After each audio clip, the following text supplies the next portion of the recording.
Assalamualaikum warahmatullahi wabarakatuh. Apa kabar pemirsa Jawa Post TV? Senang sekali saya Sulis Esa bisa hadir kembali menyapa Anda di program Jateng Talk. Pada edisi kali ini spesial, saya berada di Pendopo Kabupaten Temanggung, tepatnya di ruang dinas Bupati Temanggung, dan saya ditemui langsung oleh PJ Bupati Temanggung, Dr. Andes Haryagung Prabowo MM, yang sudah menerima kita pada kesempatan kali ini untuk kita ajak berbincang-bincang terkait dengan program-program pembangunan ke depan Kabupaten Temanggung, dan juga pada hari jadinya pada tanggal 10 November mendatang, apa saja yang sudah disiapkan oleh Pak PJ Bupati Temanggung untuk kemajuan Kabupaten Temanggung ke depan. Saya akan langsung sapa Bapak PJ Bupati Temanggung. Pak Agung, apa kabar? Baik, Mas Sulis. Baik, ini sebelumnya saya ucapkan selamat Pak atas dilantik. Terima kasih. Sebagai PJ Bupati Temanggung. Amin, amin. Terima kasih. Pak, beberapa waktu lalu Pak PJ Gubernur Jawa Tengah melantik Bapak sebagai PJ Bupati Temanggung.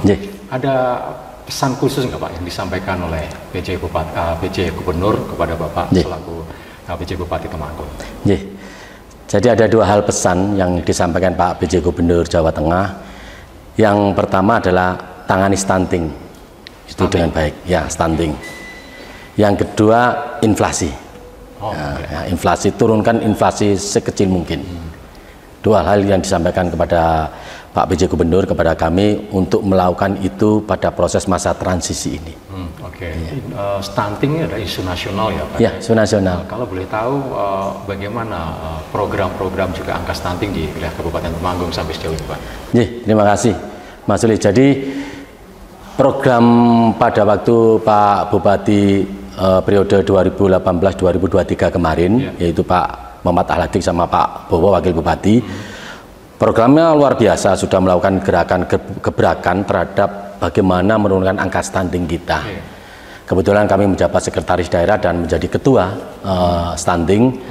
Jadi gebrakan pertama adalah bagaimana melakukan penurunan stunting secepat mungkin dan seefektif mungkin, dengan cara melakukan mengkolaborasi semua elemen masyarakat untuk bersama-sama menurunkan angka stunting.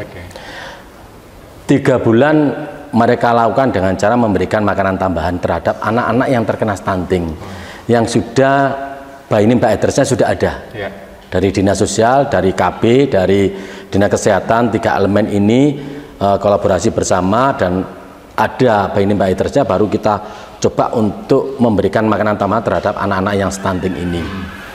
Dari angka 28,9% angka stunting kita di tahun 2022, dari hasil EPBBGM kita, hasil pendataan dari Dinas Kesehatan, begitu kita lihat, kita ukur betul semua anak yang kena stunting ini menjadi 14,14%. Di tahun 2023 ini pada bulan Agustus akhir sudah turun menjadi 14,14%. Mudah-mudahan angka survei kesehatan Indonesia kita juga akan turun, tidak naik tapi akan turun. Nah, oleh karena itu ke depan kami akan push lagi hambatan apa yang seandainya masih ada angka-angka yang perlu kita lakukan betul. Kita lakukan evaluasi selama bulan ini, nanti tahun 2024 akan kita lakukan lagi push terhadap angka stunting agar bisa turun dari 14%. Kalau apa yang disampaikan Pak Bupati, boleh optimis lah ya. Optimis, kalau itu harus wajib di Kabupaten Temanggung harus turun. Betul. Syukur bisa zero stunting ya Pak. Ya, zero stunting, mudah-mudahan, amin. Dari stunting saya akan tanya ke Pak Bupati. Ini kita mendekati tahun pemilu Pak Bupati. Kita tahu ada pileg, ada pilpres. Iya, betul. Dan salah satu isu paling penting adalah soal netralitas ASN. Bagaimana Pak Bupati memposisikan sebagai pejabat di daerah dan juga ASN di lingkungan pemerintah Kabupaten Temanggung terkait dengan netralitas pegawai ini? Jadi kebetulan kita pejabat bupati ini kan sebenarnya dari birokrasi juga. Birokrasi itu harus betul-betul netral. Netral itu tidak berpihak sama sekali.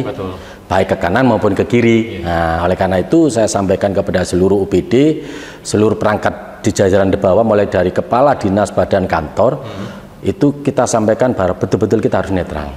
Tidak boleh berpihak apapun. Berpihak itu tidak boleh berpihak kepada A atau kepada B atau kepada C semua. Netral betul. hak mereka untuk melakukan coblos silakan, tapi tidak boleh melakukan kampanye apapun, baik itu kampanye terselubung maupun kampanye terbuka. Nah, benar-benar harus netral betul.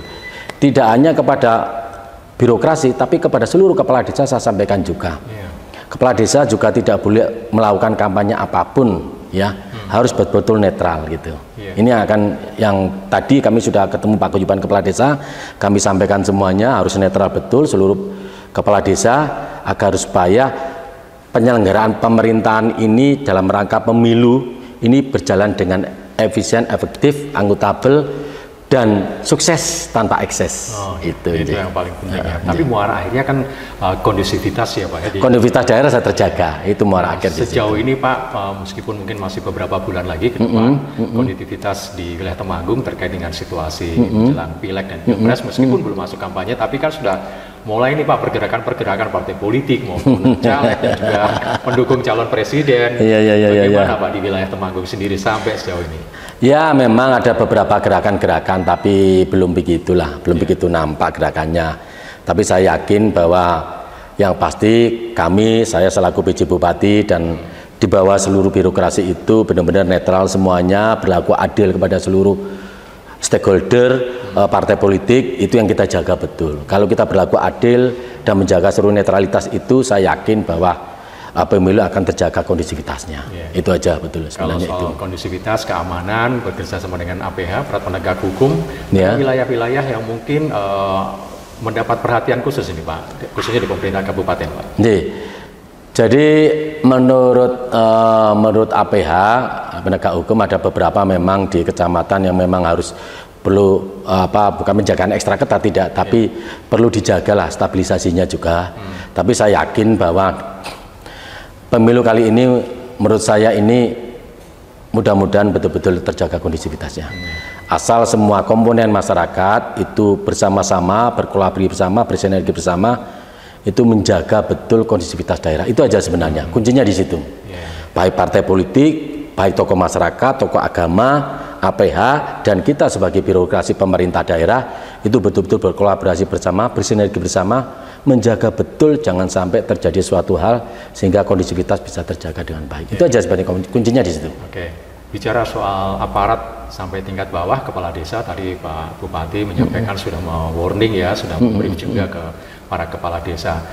Treatment seperti apa Pak yang disampaikan Pak Bupati kepada para kepala desa? Mereka ini ujung tombak paling bawah di pedesaan ini Pak, juga sangat berpengaruh juga menjadi wajah dari pemerintahan kabupaten Pak. Iya, jadi kepala desa itu kan kalau sesuai dengan aturan undang-undangnya kan memang di pasal 29 disampaikan kepala desa harus betul-betul netral. Netral betul ya, tidak boleh melakukan kampanye apapun ya. Itu wajib hukumnya. Ya, dengan cara kami menyampaikan langsung kepada kepala desa, jaga betul netralitas betul, karena kita diawasi oleh Panwaslu. Nah, di setiap desa kecamatan ada Panwaslu yang menjaga betul, mengawasi kita kalau kita tidak benar-benar netral. Dan itu ada sanksinya.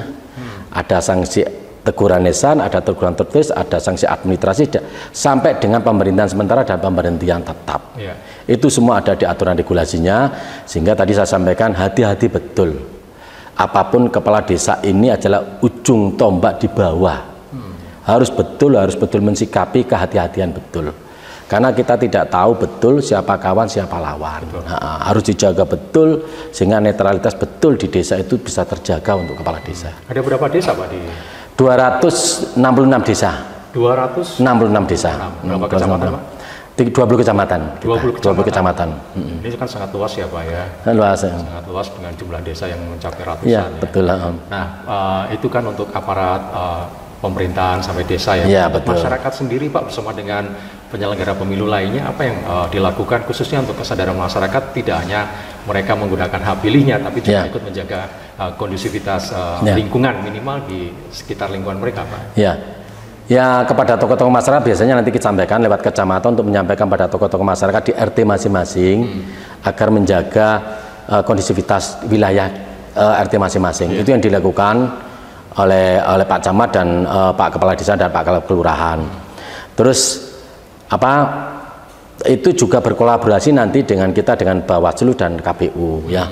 Kalau apapun penyelenggara pemilu itu kan ada dua ya, KPU dan Bawaslu. Nah, KPU Bawaslu inilah sebagai penyelenggara pemilu, tahapan-tahapan pemilu itu harus dilakukan betul, termasuk sosialisasi, sehingga angka partisipasi masyarakat itu akan naik gitu. Tahun 2013 angka partisipasi angka partisipasi masyarakat itu sekitar 75,3%. Tahun 2018 ya, pemilu 2019. 19 ya, itu partisipasi masyarakat itu 78, sekian persen. Naik partisipasinya hampir 3% lebih. Oleh karena itu paling tidak minimal samalah dengan angka partisipasi kemarin 5 tahun yang lalu. Oleh karena itu kalau bisa ditingkatkan lagi angka partisipasi masyarakat. Jadi berarti menandakan bahwa tingkat partisipasi tinggi berarti tingkat kesadaran masyarakat akan tinggi. Betul. Kalau tingkat kesadaran masyarakat tinggi, saya yakin bahwa kondusivitas daerah akan tercapai itu gitu. Oke, ini yang harapan kita, kedewasaan politik masyarakat juga naik ya Pak ya.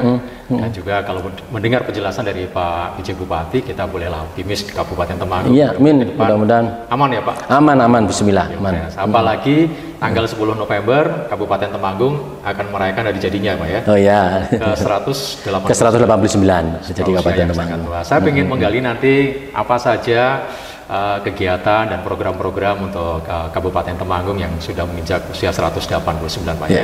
Baik pemirsa, jangan kemana-mana, sesaat lagi kita akan ngomong tentang hari jadi Kabupaten Temanggung yang pada 10 November 2023 akan merayakan hari jadinya ke 189.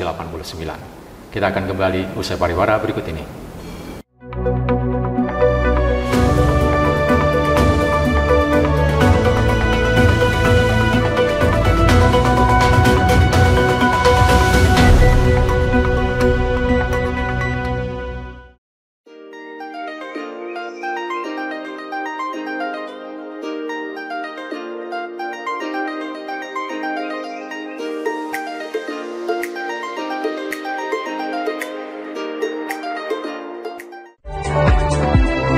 Mengawali aktivitas hari Anda, kami hadirkan bincang seputar dunia kesehatan bersama dengan dokter-dokter ahli di bidangnya.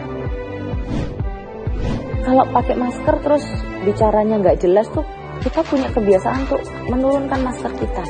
Update Sehat Pagi, Senin hingga Jumat pukul 6 waktu Indonesia Barat di Jawa Pos TV.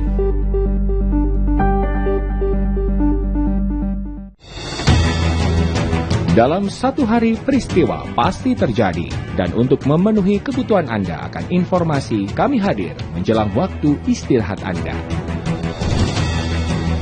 Majelis Hakim Pengadilan Negeri Jakarta Barat John Arman Saragi menjatuhkan vonis hukuman penjara seumur hidup pada terdakwa Teddy Minahasa. Update malam setiap hari pukul 21.30 waktu Indonesia Barat di Jawa Pos TV. Morning, pemirsa Jawa Pos TV, gimana kabar? Di jalan-jalan pagi-pagi. Kita ada di Sidoarjo nih pemirsa Jawa Pos TV, di Gedung Kesenian Rumah Budaya Malik Ibrahim. Hotel ini mulai beroperasi pada tanggal 22 Agustus 1928. Jalan-jalan pagi-pagi, hadir setiap hari, pukul 7 hingga 8 waktu Indonesia Barat di Jawa Pos TV. Mengisi waktu siang Anda, kami hadirkan berbagai informasi yang terjadi, melaporkan peristiwa langsung dari lokasi. Menteri Pemuda dan Olahraga Dito Aryo Tejo bersama jajarannya melakukan rapat bersama dengan Managing Director La Liga untuk wilayah Asia Pasifik. Update siang, setiap hari pukul 11.30 waktu Indonesia Barat di Jawa Pos TV.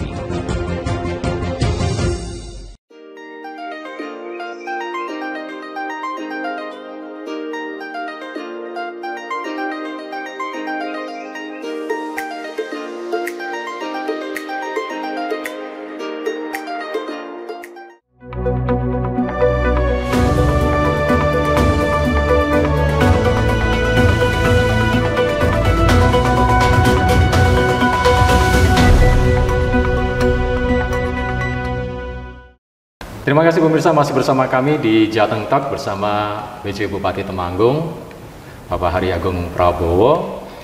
Nah, kita akan bicara tentang hari jadi Kabupaten Temanggung yang pada 10 November mendatang akan merayakan hari jadinya ke 189.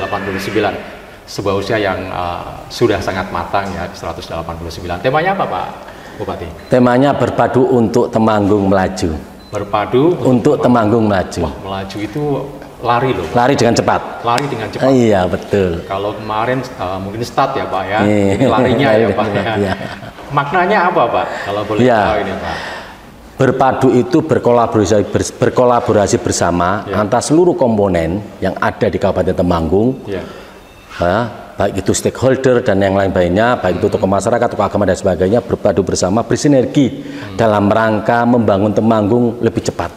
Nah, melaju lebih cepat gitu. Bukan berarti kemarin kurang sinerginya ya Pak ya? Bukan berarti kurang sinergi, tapi bagaimana memadukan betul bersama-sama bersinergi benar untuk kita bisa melaju dengan cepat. Membangun Temanggung itu dengan cepat. Gitu. Ada target Pak membangun lebih cepat atau bersinergi lebih cepat itu paling tidak tahun depan angka pencapaian partisipasi pembangunannya dibanding tahun kemarin itu meningkat gitu. Yang pertama bahwa program kami sebenarnya sudah kami sampaikan ada 4 saja. 1 tentang stunting, 2 tentang kemiskinan ekstrim, 3 tentang inflasi, dan 4 itu stabilisasi nasional, stabilisasi daerah kabupaten. Yang angka stunting tadi sudah saya sampaikan. Yang kemiskinan ekstrim kita, bahwa kemiskinan ekstrim di Kabupaten Temanggung itu persentasenya 0,96%. Oke Pak, sampai di situ dulu Pak. Soal kemiskinan ekstrim nanti kita bahas di program selanjutnya. Oh iya, boleh. Ngomong tentang hari ulang tahun Kabupaten Temanggung. Oh boleh, silakan. Kegiatannya apa saja Pak nanti? Kegiatan hari jadi Kabupaten Temanggung yang 189 ini kan hampir 2 abad ya. Iya, cukup tua ini 2 abad Temanggung ini. Yang mudah-mudahan tadi saya sampaikan sesuai dengan tema kita melaju lebih cepat gitu. Jadi ada beberapa kegiatan di hari jadi Kabupaten Temanggung. Yang pertama terkait dengan Grebek Paraan. Grebek Paraan. Apa itu Pak? Jadi Grebek Paraan itu adalah sebenarnya Kabupaten Temanggung itu cikal bakalnya di Paraan. Namanya Kabupaten Menoreh dulu. Kabupaten Menoreh. Tahun 1834 itu berdirilah Kabupaten Temanggung. Tapi sebelum tahun 1834 itu ada namanya Kabupaten Menoreh. Kabupaten Menoreh itu meliputi beberapa wilayah kabupaten yang saat ini. Kabupaten Menoreh itu meliputi beberapa wilayah kabupaten, termasuk Magelang, termasuk Temanggung, termasuk sebagian Banjarnegara, termasuk Wonosobo. Dulu Karsidenan ya Pak kalau mau meliputi? Bukan. Dulu Kabupaten Menoreh beda dengan Karsidenan. Karsidenan kan setelah pada masa transisi kemerdekaan itu aja Karsidenan kan. Jadi Kabupaten Menoreh. Setelah itu Kabupaten Menoreh berdiri di Kota Paraan waktu itu. Setelah terjadi sesuatu hal pada zaman perang Diponegoro, terus tahun 1834 berpindah dari Kabupaten Menoreh itu berpindah ke Temanggung, menjadi Kabupaten Temanggung, dan akhirnya berdiri beberapa kabupaten-kabupaten yang lain. Itu. Jadi cikal bakalnya di Parakan. Cikal bakalnya di Paraan. Oleh karena itu kita namakan ada Grebek Paraan. Gitu, ada Grebek Paraan. Nah, di Grebek Paraan itu ada beberapa kegiatan. Yang pertama tentang sejarah Kabupaten Menoreh sudah disampaikan kemarin.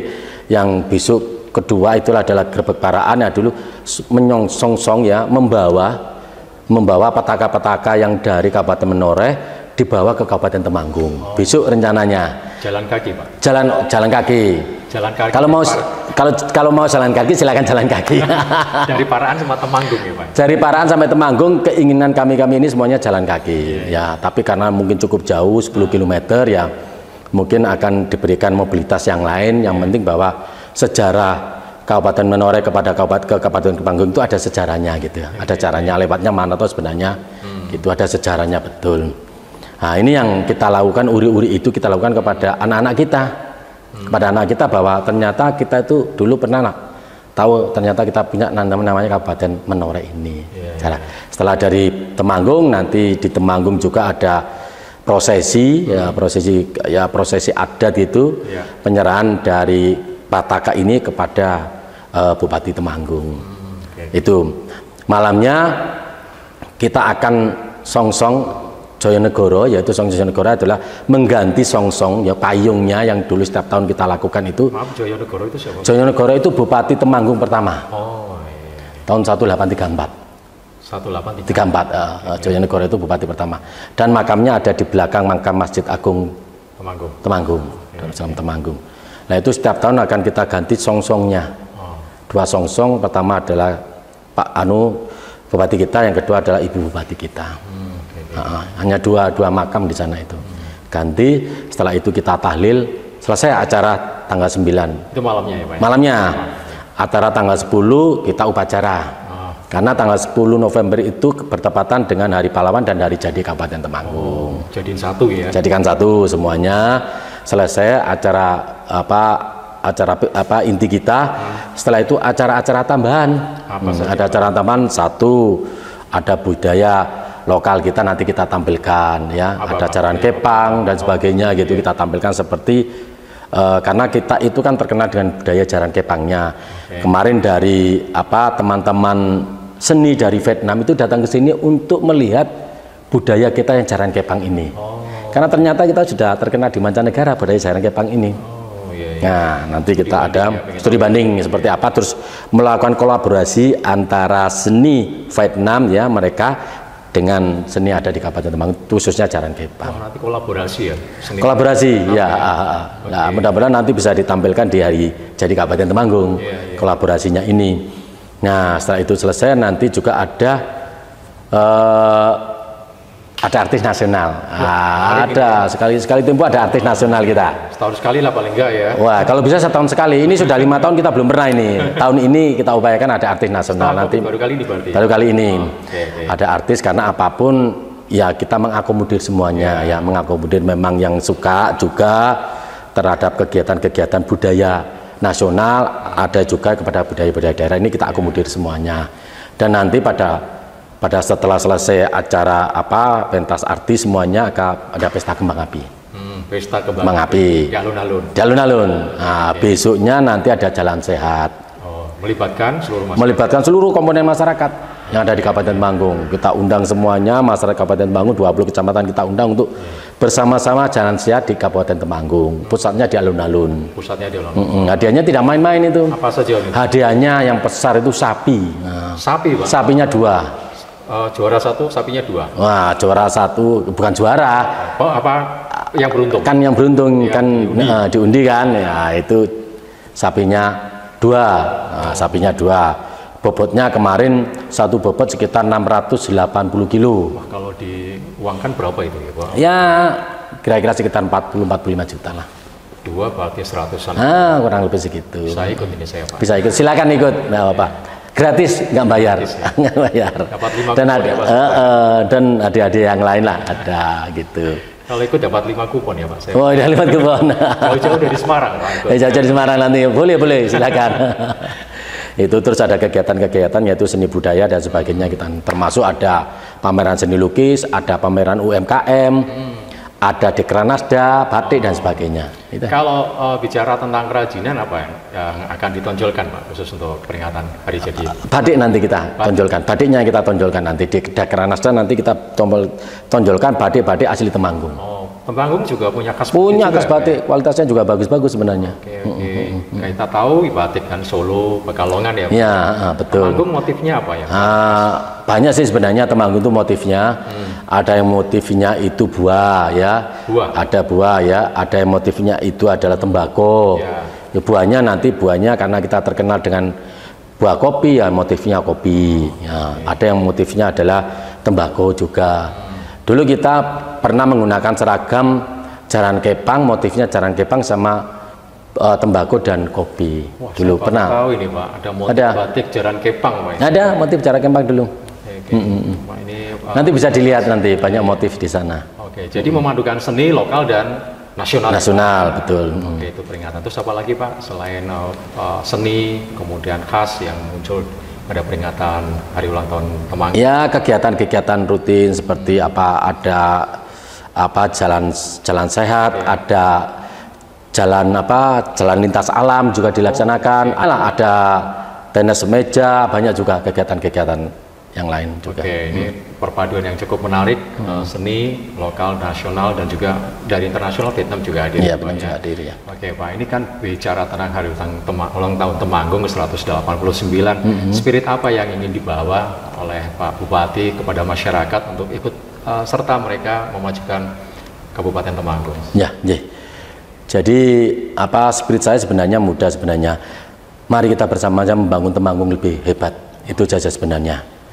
Dengan cara apa? Ya, mari bersama-sama berkolaborasi bersama untuk kita bisa membangun Temanggung itu kota kecil tapi hebat. Ya, kemudian hari. Kota kecil tapi hebat. Di kemudian hari ini. Oke, tahun 1800 usia yang cukup tua. Tua ya. Hampir mau 2 abad. Warung yang jadul usianya udah 1000. Oh iya betul itu. Ya, warungnya di situ ya Pak Bu? Ada warungnya di depan Telkom itu. Nggak ada usaha untuk dijadikan cagar budaya. Oh iya budaya. Oke. Baik Pak Bupati, nanti kita lanjutkan lagi. Saya sudah sampai ke warungnya Pak. Oh iya. Juga benar ya tahun 1800. Iya benar. Lahirnya ternyata memang betul sesuai dengan lahirnya Kabupaten Temanggung Pak Bupati ya. Baik Pak Bupati, nanti kita lanjutkan perbincangan kita. Habis ini kita akan ngomong tentang program ke depan pembangunan Pak Bupati ke depan, khususnya tadi sempat disampaikan terkait dengan penanganan kemiskinan ekstrim di Kabupaten Temanggung. Kita akan kembali setelah beberapa pariwara berikut ini.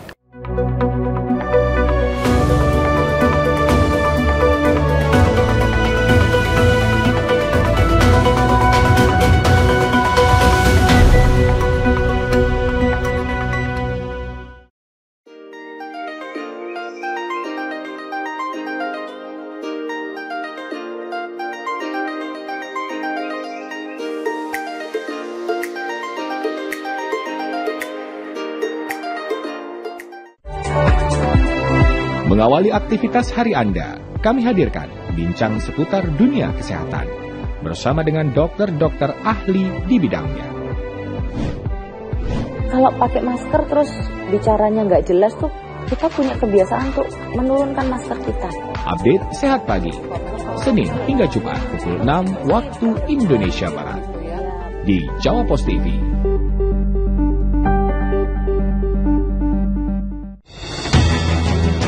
Dalam satu hari peristiwa pasti terjadi, dan untuk memenuhi kebutuhan Anda akan informasi, kami hadir menjelang waktu istirahat Anda. Majelis Hakim Pengadilan Negeri Jakarta Barat John Arman Saragih menjatuhkan vonis hukuman penjara seumur hidup pada terdakwa Teddy Minahasa. Update malam setiap hari pukul 21.30 waktu Indonesia Barat di Jawa Pos TV. Morning, pemirsa Jawa Pos TV, gimana kabar? Di jalan-jalan pagi-pagi. Kita ada di Sidoarjo nih pemirsa Jawa Pos TV, di Gedung Kesenian Rumah Budaya Malik Ibrahim. Hotel ini mulai beroperasi pada tanggal 22 Agustus 1928. Jalan-jalan pagi-pagi hadir setiap hari pukul 7 hingga 8 waktu Indonesia Barat di Jawa Pos TV. Mengisi waktu siang Anda, kami hadirkan berbagai informasi yang terjadi, melaporkan peristiwa langsung dari lokasi. Menteri Pemuda dan Olahraga Dito Aryo Tejo bersama jajarannya melakukan rapat bersama dengan Managing Director La Liga untuk wilayah Asia Pasifik. Update siang, setiap hari pukul 11.30 waktu Indonesia Barat di Jawa Pos TV.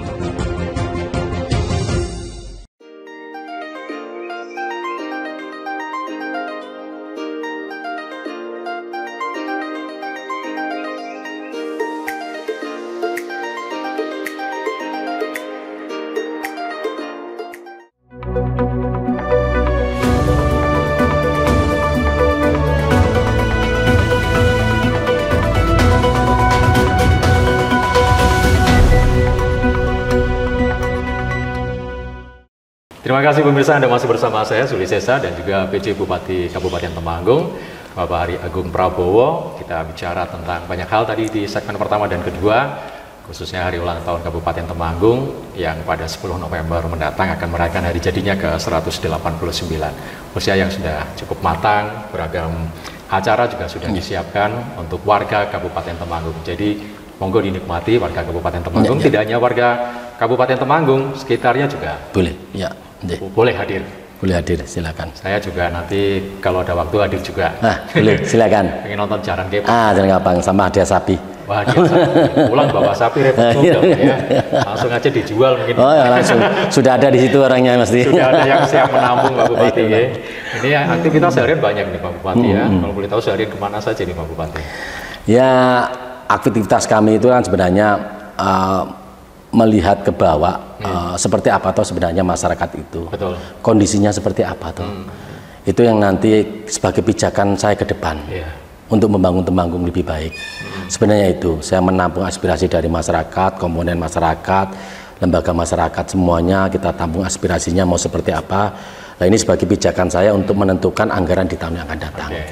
Nah, hasil dari belusukan ini Pak PJ Bupati kan Bapak akan menjabat sampai 2025 aja awal. Ya, salah, cukup waktu yang cukup Pak ya untuk menata sekaligus memajukan Kabupaten Temanggung.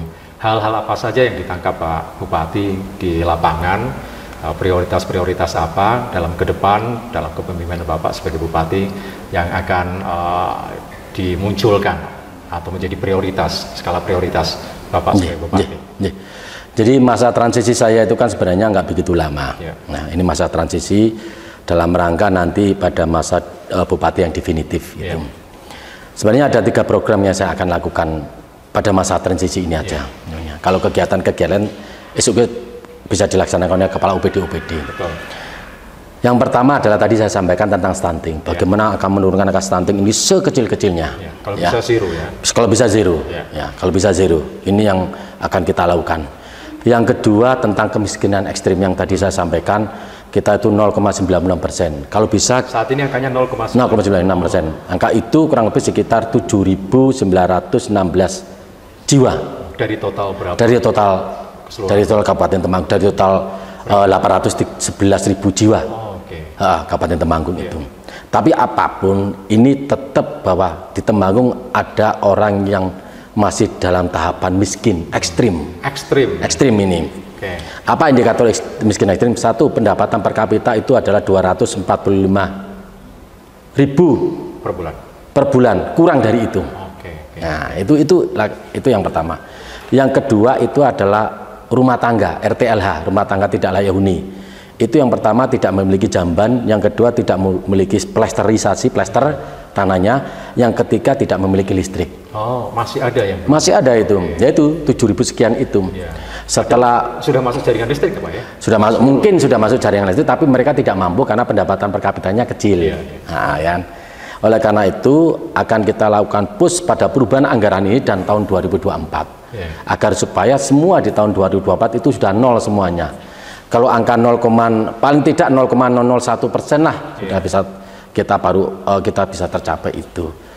Nanti kita upayakan 3 subsektor tadi, plesterisasi, jamban dan listrik itu akan kita push nanti di perubahan tahun ini dan di tahun 2024. Nah, kita lakukan semuanya agar tahun 2024 sudah tidak ada lagi ini kemiskinan ekstrim. Dan terkait dengan pendapatan per kapita masyarakat, ya nanti akan kita lakukan betul berkolaborasi dengan beberapa stakeholder, ya perusahaan-perusahaan untuk bisa push bersama agar supaya angka ini bisa naik.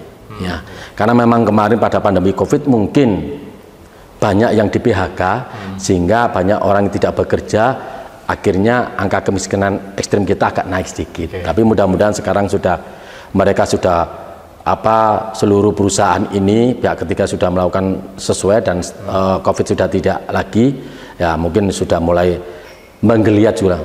Dunia usaha sudah mulai menggeliat lah untuk bisa menarik kembali mereka yang tadinya bekerja tidak bekerja menjadi bekerja kembali. Itu artinya kan pemerintah kabupaten ikut mendorong dunia usaha untuk iya betul, mendorong dunia usaha. Seperti apa Pak bentuknya untuk mendekati dunia usaha yang mungkin kemarin agak terpuruk ya Pak ya? Ya agak terpuruk karena kasus pandemi COVID ya.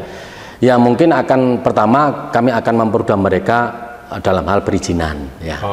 Ya yang penting sebenarnya dunia usaha itu perizinan. Kalau perizinan mudah, akses dunia usaha masuk ke Temanggung itu lebih cepat. Tapi kalau perizinan susah ya orang juga akan izin juga malas, akhirnya tidak bisa masuk. Nggak jadi investasi ke Temanggung. Oleh karena itu perizinan harus kita permudah betul. Nah, kita permudah, kita mudahkan mereka untuk melakukan dan kita welcome betul bahwa kita ini siap untuk masuk seluruh investasi masuk ke Temanggung. Ini yang kita lakukan nanti ke depan. Yang kedua menggerakkan sektor real masyarakat yaitu dengan cara UMKM. Karena apapun sokok guru masyarakat kita adalah UMKM ini, koperasi yang dulu sekarang adalah UMKM ini. Kalau kita bisa gerakkan sektor real di masyarakat, saya yakin bahwa nanti pendapatan per kapita masyarakat akan naik dengan sendirinya. Ini harus kita dorong betul sektor UMKM. Dengan cara apa? Ya kita memfasilitasi betul. Mana yang memang stuck, mana yang memang baru proses, mana yang sudah maju. Yang sudah maju kita kembangkan, yang masih proses ini kita dorong agar supaya mereka maju. Apa sebenarnya hambatan-hambatannya? Bentuknya seperti apa pemberian fasilitas kepada UMKM ini? Bisa pendanaan, dana bergulir bisa. Fasilitasi dengan cara memberikan kredit lunak di beberapa perbankan bisa juga. Sudah disiapkan itu, Pak? Sudah disiapkan. Infrastrukturnya sebenarnya sudah kita siapkan semuanya. Kredit lunak di beberapa perbankan sudah kita siapkan. Mendorong membantu dana juga sudah kita aja. Satu contoh kayak Kuba ya.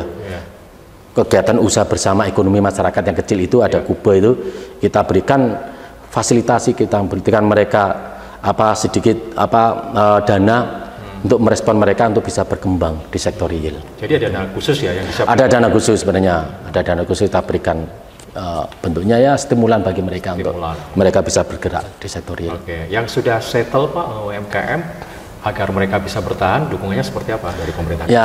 Ya kita kembangkan aja mereka, kita lihat, kita fasilitasi terus agar bisa berkembang. Dan mereka yang sudah berkembang itu bisa menyampaikan kepada yang UMKM yang belum masih berproses atau masih stuck gitu, agar mereka tahu persis apa sebenarnya historis mereka bisa berkembang maju itu apa tuh sebenarnya, agar mereka tahu persis gitu. Berarti tidak hanya semudah membalikkan telapak tangan, ternyata bisa sampai prosesnya 2 atau 3 tahun baru mereka bisa berkembang dengan baik. Nggak bisa ujuk-ujuk. Nggak bisa ujuk-ujuk gitu. Itu penanganan kemiskinan ekstrim ya Pak. Meskipun kalau lihat angkanya 0,09. 0,96. Kalau dilihat dari angkanya kan nggak terlalu besar, tidak terlalu besar karena kurang dari 1% kan. Tapi bukan berarti terus terlena ya Pak. Betul. Benar. Berikutnya apa lagi Pak prioritasnya? Yang ketiga adalah inflasi. Inflasi isu nasional, karena isu nasional. Inflasi kita itu kecil sekali sebenarnya. Berapa persen? 2, sekian persen. Jadi di bawah inflasi provinsi, di bawah inflasi nasional. Ini harus kita tekan betul agar supaya inflasi itu tidak naik. Ya, dengan cara kemarin kami sudah coba ke pasar-pasar bersama Forkominda untuk cek betul. Cek betul harga 9 bahan pokok seperti apa. Memang ada beberapa kenaikan tapi tidak terlalu signifikan, seperti cabai gitu ya, ada kenaikan tapi tidak terlalu signifikan. Utamanya ada pada kondisi pangan kita, yaitu beras. Beras itu kan memang ada beras medium, ada beras premium. Lah kalau beras premium memang ada kenaikan, kenaikannya nggak terlalu besar sebenarnya. Masih wajar. Tapi yang pasti bahwa di beras medium itu, segmen mediumnya adalah segmen masyarakat menengah ke bawah. Harus kita support betul. Dan oleh Bulog mereka sudah support betul dengan angka 10.900 di beras medium, dan berasnya enak juga. Saya coba kemarin, saya minta ke Bulog, coba aku minta gitu ya, dikasih 1 kresek itu, saya makan enak juga ternyata berasnya. Enak juga ternyata. Coba juga. Nyoba seperti apa tuh sebenarnya beras SPHB namanya itu. SPHB. Itu enak bang, tidak? Kata informasinya enak, tapi saya belum nyoba. Kemarin saya coba, saya minta Bulog, coba aku minta lah dikasih setengah gitu. Saya coba makan, ternyata enak kok. Pas panas enak itu. Kalau nggak nyoba ya nggak tahu. Iya, kita nggak coba kan nggak tahu ini info itu bener apa tidak. Ternyata setelah kita coba, enak juga ternyata. Bisa turun lah, sementara kalau biasanya premium kalau agak mahal ya turun. Ya turunlah ke medium gitu aja. Masih terjangkau juga. Masih terjangkau 10.900. Itu inflasi ya Pak ya, pasar-pasar. Apalagi Pak yang disiapkan juga atau tengah dilakukan pemerintah kabupaten untuk menekan angka inflasi ini? Ya, saya nanti di samping itu juga saya akan sampaikan kepada kepala Perindakop dan Deperinaker untuk coba melakukan dorongan kepada buruh-buruh pabrik ya. Jadi buruh pabrik itu kan sebenarnya angka standar hidupnya kan sangat rendah. Coba kita dorong ke sana, kita masukkan beras SPHB ini ke sana dengan harga medium tadi. Saya pikir ternyata memang di beberapa perusahaan sudah melakukan itu. Di beberapa perusahaan sudah melakukan itu bekerja sama dengan Bulog gitu. Ternyata sudah melakukan itu. Ini salah satu mendorong agar inflasi juga kita turun. Di samping juga kita akan dorong ke kecamatan-kecamatan nanti. Dari kecamatan nanti kita dorong lagi ke desa untuk masyarakat kelas menengah ke bawah untuk bisa membeli beras medium ini. Itu yang kita akan lakukan nanti seperti itu. Itu artinya dunia usaha juga ikut turut membantu pemerintah. Dunia usaha juga ikut membantu pemerintah dalam menekan angka inflasi. Angka inflasi itu betul. Targetnya ada target Pak berapa angka inflasi Kabupaten Temanggung kali ini kan sudah di bawah. Kalau target sih tidak, karena kita hanya supaya tidak menekan aja, menahan inflasi ini supaya tidak naik aja. Itu aja sebenarnya. menahan aja sulit ya Pak ya. Iyalah, iya, apalagi menurunkan. Tapi apalagi dengan kondisi saat ini yang masih belum stabil sepenuhnya. Iya, betul. Ya. Baik Pak Bupati, kita akan lanjutkan lagi. Saya ingin ngobrol, mengeksplor tentang Kabupaten Temanggung setelah jeda iklan berikut ini.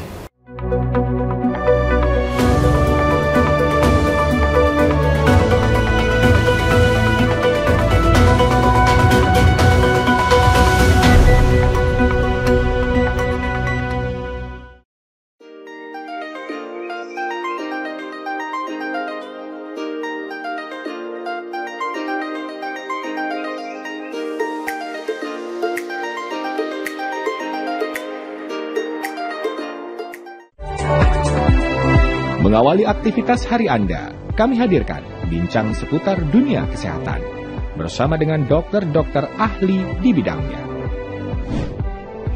Kalau pakai masker terus bicaranya nggak jelas tuh, kita punya kebiasaan tuh menurunkan masker kita. Update Sehat Pagi, Senin hingga Jumat pukul 6 waktu Indonesia Barat di Jawa Pos TV.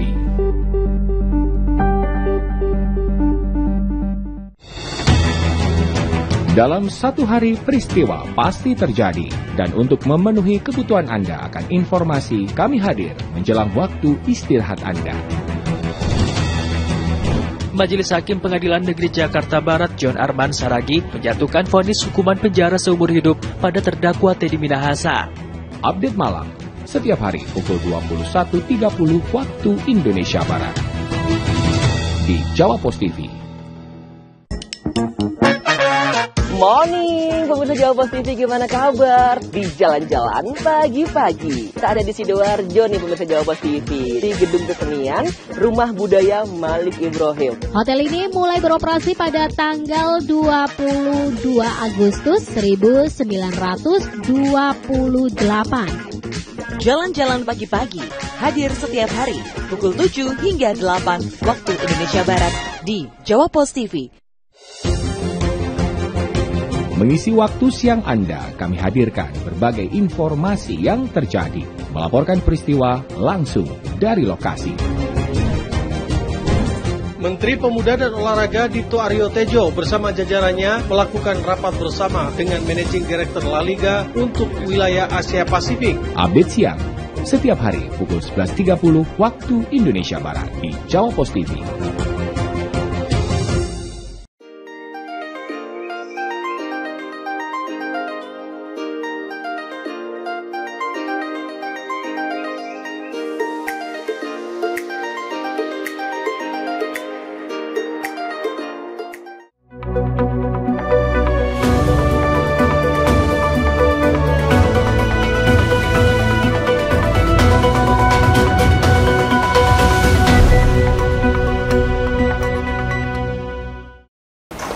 Kita lanjutkan obrolan kita di Jateng Talk bersama PJ Bupati Temanggung, Bapak Hari Agung Prabowo. Temanggung juga sebagai salah satu kabupaten favorit saya, Pak. Apa? Khusus untuk pariwisata. Pariwisata. Oh, Gendala. Temanggung, Wonosobo, Magelang. Iya. Cita saya itu kalau hari tua itu pengen di Temanggung, Magelang. Oh, bisa. Cita-cita, Pak. Cita-cita keinginan, tahu bisa terwujud atau enggak. Nah, bicara tentang pariwisata kan sekarang banyak daerah, kabupaten, kota yang mengandalkan pariwisata sebagai pendapatan asli daerah. Ya betul, bagus. Ya memang. Temanggung sendiri Pak, upaya yang dilakukan apa ini Pak untuk mendorong pariwisata baik yang dikelola oleh pemerintah kabupaten maupun swasta kan bisa menjadi destinasi unggulan. Iya betul. Sebenarnya Temanggung itu kan daya tariknya luar biasa sebenarnya. Mereka punya dua gunung ya, Gunung Sumbing dan Sindoro. Terus tempat wisatanya juga sebenarnya, wisata alamnya juga bagus sebenarnya. Tergantung bagaimana kita mengeksplor betul ya, supaya wisatawan domestik maupun wisatawan mancanegara bisa masuk ke sini. Nah, di antaranya memang kita sudah berikan kepada seluruh desa, memang ada desa wisata. Setiap desa kita dorong betul. Sekarang ini ada 23 desa wisata yang nanti bersama-sama antara desa wisata desa satu dengan desa lain itu berkolaborasi bersama. Apapun wisatawan itu kalau mau ke Dieng, bagaimana kalau dia mau ke Dieng itu harus tertarik dulu ke Temanggung, sehingga dia tidak bisa ke Dieng gitu loh. Ditahan dulu. Tahan dulu, kalau bisa one day tourism atau today tourism nginep di situ, today tourism dia nginep di situ lah di Temanggung. Nah ini sekarang lagi kita eksplor betul, ada beberapa tempat wisata yang sudah muncul itu yang sudah menurut apa teman-teman, menurut orang lain juga itu kayak Posong kan sudah membumi nih, sudah bagus ya, sudah terkenal kan, Posong sudah terkenal. Terus nanti juga ada tempat wisata lain yaitu di daerah Banjari juga. Itu ada ada embung Banjari, tapi di bawah kaki Gunung Sindoro persis. Wah menarik, saya udah bisa membayangkan. Itu bagus sebenarnya di sana itu tidak kalah bagusnya dengan Posong, hampir menarik juga di sana. Kita bisa melihat 7 gunung di sana, di Posong juga bisa melihat 7 gunung. Ini daya tarik yang wisata. Terus di samping itu juga ada beberapa tempat wisata yang dikelola oleh desa. Ya ini yang harus kita push betul agar nanti tempat wisata itu bisa bergerak maju gitu dengan nanti pendampingan dari Dinas Pariwisata dan Kebudayaan. Termasuk di Temanggung itu ada heritage kita, yaitu Kota Pusaka. Kota Pusaka itu ada di Paraan. Kota lama ya. Kota lama itu ada tua. Kota lama itu ada di Paraan. Paraan ini luar biasa sebenarnya daya tarik wisatanya, karena di sana itu adalah memang kolaborasi antara orang pribumi asli dengan orang-orang non pribumi itu benar-benar menyatu. Benar-benar menyatu. Jadi ini yang diangkat betul oleh Temanggung, Paraan sebagai kota pusaka. Ini tidak hanya mengandalkan keindahan wisata, tapi juga akulturasi budaya. Akulturasi budaya. Kota tua Parakan ya, Pak, ya. Saya baru tahu ini Parakan punya kota tua, nggak hanya Semarang. Saya kira kota lama Semarang aja sama kota tua Jakarta ya, Pak. Pak Bupati, untuk menstimulus tadi desa-desa wisata selain pendampingan dari Dinas Pariwisata, stimulus apa yang diberikan oleh pemerintah kabupaten ini agar ini terus berkembang, Pak? Ya nanti kalau mereka sudah menjadi desa wisata, ya dengan SK Bupati, maka mereka berhak mendapatkan bantuan.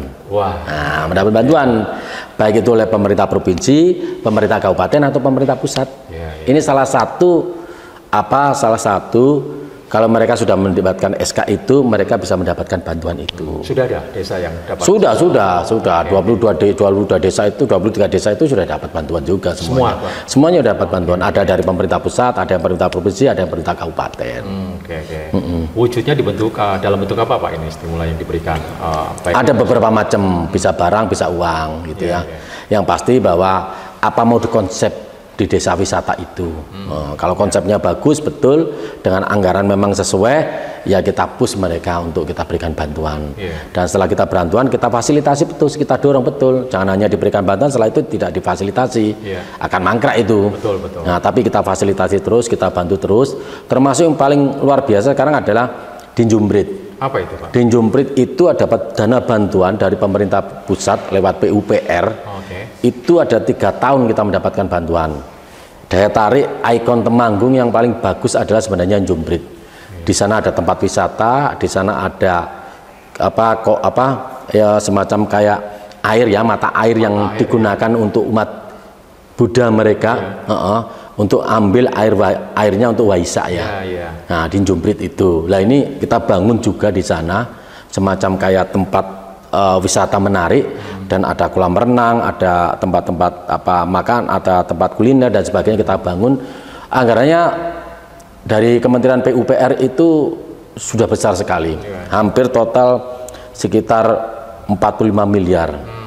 Ya, di tahap 3 ini ada sekitar 18 miliar kalau nggak salah. Ini luar biasa betul dibangun tempat wisatanya. Ya mudah-mudahan ini sebagai ikon Temanggung, bahwa Temanggung itu punya tempat destinasi wisata yang besar lah.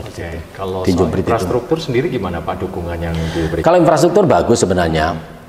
Kalau itu desa wisata itu ya infrastrukturnya pasti akan dilakukan oleh desa. Tapi nanti kami juga akan membantu lewat dana-dana aspirasi, bisa dari pemerintah pusat, bisa dari pemerintah provinsi, dana-dana aspirasi, atau dari pemerintah kabupaten, dana aspirasi dari dewan ya. Nah, kalau itu nanti di Dinjumprit itu dana aspirasinya dari pemerintah pusat, dibantu oleh pemerintah pusat. Mulai infrastruktur jalannya, mulai dari Ngadirjo sampai ke atas Dinjumprit itu infrastrukturnya dari pemerintah pusat dibantu. Kurang lebih sekitar hampir 12 miliar untuk pengaspalan jalan infrastrukturnya. Iya Pak, infrastruktur memegang peran penting ya Pak. Iya, betul. Saya pernah berkunjung atau main ke objek wisata di daerah lain, wah bagus, sayang sekali jalannya gerunjal-gerunjal. Iya betul. Kapok saya Pak. Kapok Pak jalannya. Iya memang. Waduh, bikin mulus perut ini Pak. Iya benar-benar. Oke, baik, itu bicara tentang keindahan alam, kita promosikan juga. Jangan lupa berkunjung ke Temanggung, jangan cuma pas mampir aja, tapi harus stay ya Pak ya. Stay harus di situ. Bicara tentang keterlibatan masyarakat, harapan Pak Bupati khususnya untuk masyarakat Kabupaten Temanggung apa ya Pak?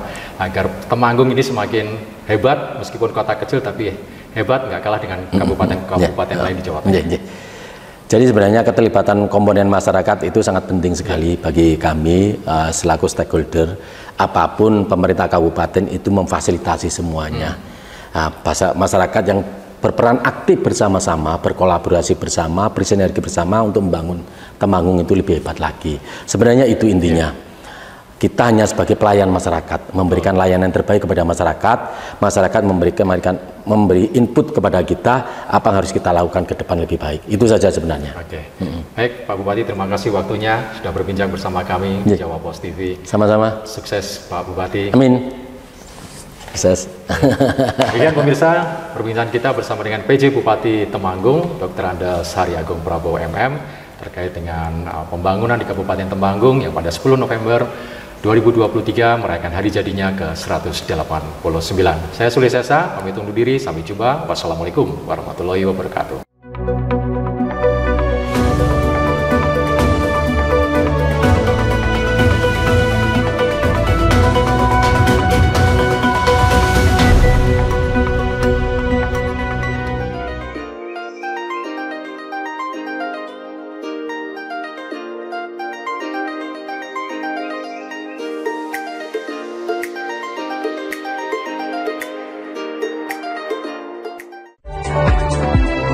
Mengawali aktivitas hari Anda, kami hadirkan bincang seputar dunia kesehatan bersama dengan dokter-dokter ahli di bidangnya. Kalau pakai masker terus bicaranya nggak jelas tuh, kita punya kebiasaan tuh menurunkan masker kita. Update Sehat Pagi, Senin hingga Jumat pukul 6 waktu Indonesia Barat di Jawa Post TV.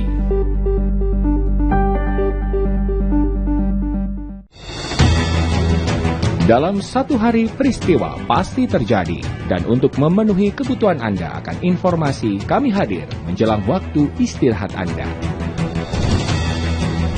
Majelis Hakim Pengadilan Negeri Jakarta Barat John Arman Saragih menjatuhkan vonis hukuman penjara seumur hidup pada terdakwa Teddy Minahasa. Update malam, setiap hari pukul 21.30 waktu Indonesia Barat di Jawa Post TV. Morning, pemirsa Jawa Post TV, gimana kabar? Di jalan-jalan pagi-pagi. Kita ada di Sidoarjo nih pemirsa Jawa Post TV, di Gedung Kesenian Rumah Budaya Malik Ibrahim. Hotel ini mulai beroperasi pada tanggal 22 Agustus 1928. Jalan-jalan pagi-pagi, hadir setiap hari, pukul 7 hingga 8 waktu Indonesia Barat di Jawa Post TV. Mengisi waktu siang Anda, kami hadirkan berbagai informasi yang terjadi, melaporkan peristiwa langsung dari lokasi. Menteri Pemuda dan Olahraga Dito Aryo Tejo bersama jajarannya melakukan rapat bersama dengan Managing Director La Liga untuk wilayah Asia Pasifik. Update siang, setiap hari pukul 11.30 waktu Indonesia Barat di Jawa Post TV.